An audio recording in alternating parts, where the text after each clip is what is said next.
Bonjour à tous, bienvenue dans cette édition de la mi-journée sur BB24. Après le lancement de la campagne nationale Tolérance zéro au mariage des enfants, les acteurs de la chaîne les résultats et fait de nouvelles projections, le compte rendu dans ce journal. Facile d'accès, les réseaux sociaux prennent de plus en plus de place dans notre quotidien. Cet engouement pour une vie sociale virtuelle gagne en popularité, mais avec des impacts sur les relations interpersonnelles. Les innovations de l'Institut national de technologie industrielle de l'OCOSA vont désormais être financées. Ambroise Oussougan va nous donner plus de détails sur ce projet Genève dédié à cette cause.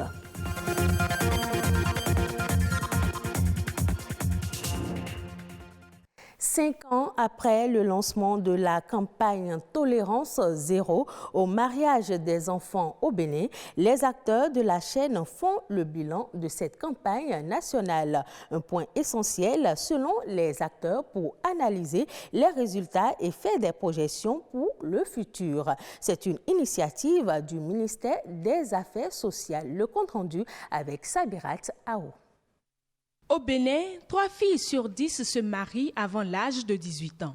Ces chiffres, issus des recherches de l'enquête mixte de 2014 sur le mariage précoce, ont poussé les acteurs de la chaîne de la protection des enfants à instituer le 16 juin 2017 une campagne dénommée Tolérance zéro au mariage des enfants.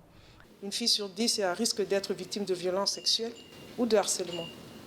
En 2014, le pourcentage de femmes ayant subi n'importe quelle forme de mutilation génitale féminine était de 9,2% et 0,2% pour les filles de moins de 14 ans. Et selon les informations dont nous disposons aujourd'hui, qui nous remontent du terrain, malheureusement, ces chiffres seraient à hauteur. Lorsque nous avons réalisé les 2 autres études complémentaires pour expliquer le phénomène, nous avons vu qu'il y avait une forte pression sur les parents, que les filles, notamment, n'avaient pas la possibilité, n'avaient pas de recours pour refuser le mariage, qui avait comme un silence coupable de tout le monde. On voyait, mais on ne disait rien. Briser le silence, promouvoir la culture de la dénonciation et lutter contre l'impunité, voilà les 3 axes de cette campagne contre le mariage des enfants. 5 ans après, c'est l'heure du bilan. Cette campagne avait pour objectif de briser la culture du silence en favorisant la culture de la dénonciation et de la lutte contre l'impunité. L'UNICEF, avec l'appui financier des Pays-Bas, a accompagné le gouvernement et les organisations de la société civile dans la mise en œuvre d'actions stratégiques de renforcement des systèmes de protection de l'enfant, telles que l'opérationnalisation de la ligne d'assistance aux enfants, le renforcement des capacités des jeunes et adolescents et adolescentes pour leur propre autoprotection. Entre autres actions à l'actif de cette campagne, la promulgation du Code de l'enfant et l'adoption de la loi portant dispositions spéciales de répression des infractions commises à raison du sexe, des dispositions légales qui portent une attention particulière aux violences faites contre les femmes et les filles au Bénin. On parle des réseaux sociaux à présent, alors que l'une des forces des réseaux sociaux est de briser la solitude. Ils mènent pourtant à accentuer l'isolement. Certains individus trouvent plus aisé d'échanger avec un écran que dans le monde réel. Les échanges avec les autres dans le monde réel s'amenuisent jusqu'à disparaître totalement. Deogracias Somakpo aborde le sujet dans ce reportage présenté par Sabirat Ao. WhatsApp, Facebook et Telegram. Voilà les réseaux sociaux les plus utilisés. À longueur de journée, les jeunes gens sont scotchés à leur téléphone au point d'en devenir dépendants. Une utilisation abusive, source de distanciation physique. Quand j'utilise le téléphone à la maison et en présence des parents, ça les énerve ou ça les met en colère, ils me confisquent. L'autre, celui qui est immédiatement à côté de vous, trouve que vous ne lui taillez pas d'importance, vous ne lui accordez pas une petite considération et ça peut fâcher votre adversaire, votre vis-à-vis. Les réseaux sociaux aujourd'hui constitue un véritable problème au sein des couples. Souvent, quand on rentre à la maison, on est plus occupé par le portable que la petite famille. Madame serait en train de vous parler et vous avez vos idées ailleurs, concentrez à communiquer avec les gens du dehors. Parce que peut-être ce que l'autre vous dit est un peu plus intéressant. Lorsque vous avez le portable, vous manipulez. Et par exemple, vous avez votre petit qui est en train d'aller vers le feu, ou bien il est en train de s'amuser, ou bien il monte sur une chaise. À cause des réseaux sociaux, vous négligez le petit et jusqu'à ce que le petit tombe pour casser les bras ou bien les membres. Si les réseaux sociaux permettent de pratiquer une forme de sociabilité en ligne, elles diminuent malheureusement la qualité des relations saines que l'on construit face à face. Les réseaux sociaux, vous savez, c'est un mal nécessaire. Et donc, l'utilisation qu'on en fait permet de pouvoir prendre le bon côté. Mais l'utilisation que vous en faites peut vous amener dans le décor et disloquer les rapports ou les relations sociales. C'est des éléments qui peuvent dégrader complètement les relations sociales, qui peuvent conduire à la dislocation, à la méfiance, même à la stigmatisation. Concilier les pratiques de sociabilité en ligne et hors ligne en privilégiant les relations interpersonnelles, voilà la clé pour entretenir une bonne cohabitation. Des réseaux sociaux donc, on passe au financement des recherches. L'Institut national supérieur de technologie industrielle de l'OCOSA veut désormais mettre en valeur les résultats de ses recherches. Un projet dénommé Genève a été initié pour valoriser les innovations technologiques afin de contribuer efficacement au développement du Bénin. Ambroise Oussougan est professeur à l'Institut de l'OCOSA. Il nous donne ici plus de détails sur ce projet. Dans le pays où nous sommes, beaucoup d'étudiants, beaucoup de nos jeunes travaillent pour inventer quelque chose, pour valoriser le pays. Actuellement, nous sommes en train de travailler déjà sur les voitures électriques, les motos électriques. Les étudiants ont fabriqué un élément, couveuse, incubateur électrique, où avec ton portable déjà, même tu peux être au Sénégal, tu peux commander le système. Il y a le système d'arrosage automatique, même si tu peux être à 800 km, tu peux commander et arroser ta ferme. Nous avons déjà eu des drones qui permettent aussi de pulvériser les champs. Nous avons eu beaucoup de batteries fabriquées par les étudiants eux-mêmes. Mais on a remarqué que tout ce qu'ils réalisent, ça reste dans les tiroirs. Or, notre objectif, c'est de mettre la lumière sur toutes ces réalisations et mettre ça à la disposition de la communauté.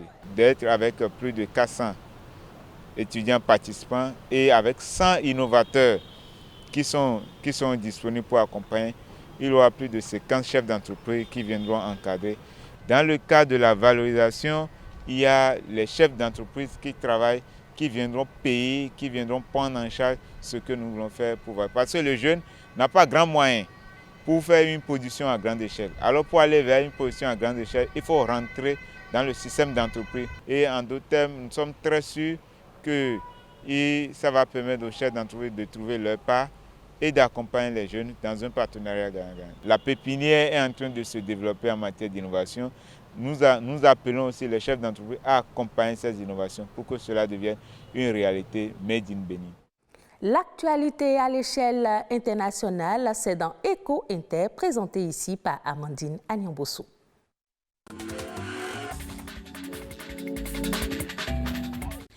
L'Union européenne vient de mettre à la disposition de l'Afrique une nouvelle aide de 600 millions d'euros, soit plus de 300 milliards de francs CFA pour faire face à la crise alimentaire provoquée par la guerre en Ukraine.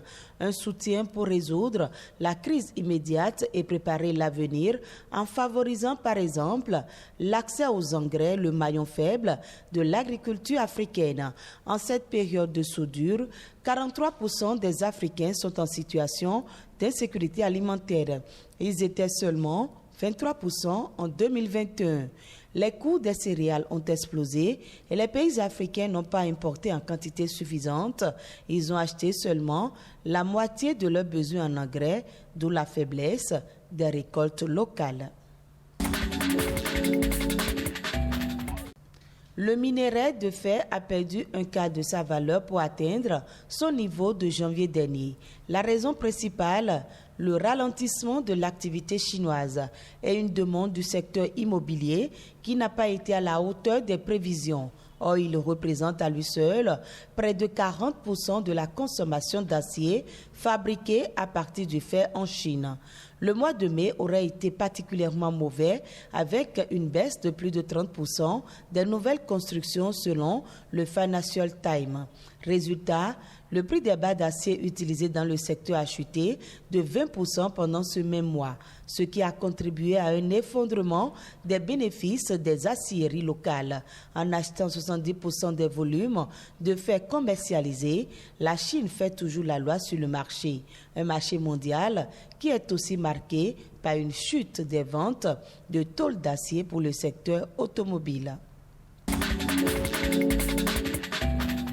Deux séismes de magnitude 5,9 et 4,5 ont eu lieu dans une région montagneuse et difficile d'accès en Afghanistan.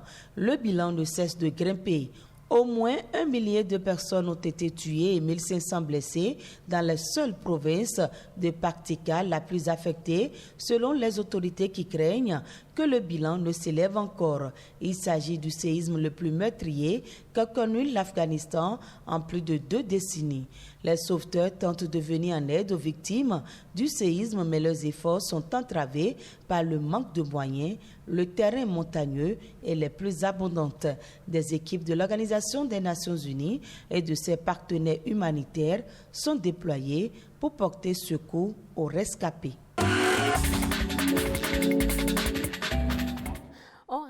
À l'international, mais au Kenya cette fois, où la société publique de production et de distribution d'électricité a installé la première borne de recharge publique pour véhicules électriques à Nairobi. Une étape importante pour l'entreprise qui cherche à contribuer à la transition énergétique du pays. Pour encourager l'adoption des véhicules électriques, le Kenya a pris des mesures pour la réduction des droits sur ces voitures de 20 à 10%. Selon les prévisions sur l'évolution du marché automobile publiées en 2020 par le cabinet de conseil en stratégie Boston Consulting, avec 52% de part de marché, la vente des véhicules électriques va dépasser celle des voitures thermiques d'ici 2030. Et ce sera tout pour cette édition. Merci de l'avoir suivi. Retrouvez ce journal sur le site de l'ORTB, www.ortb.bj.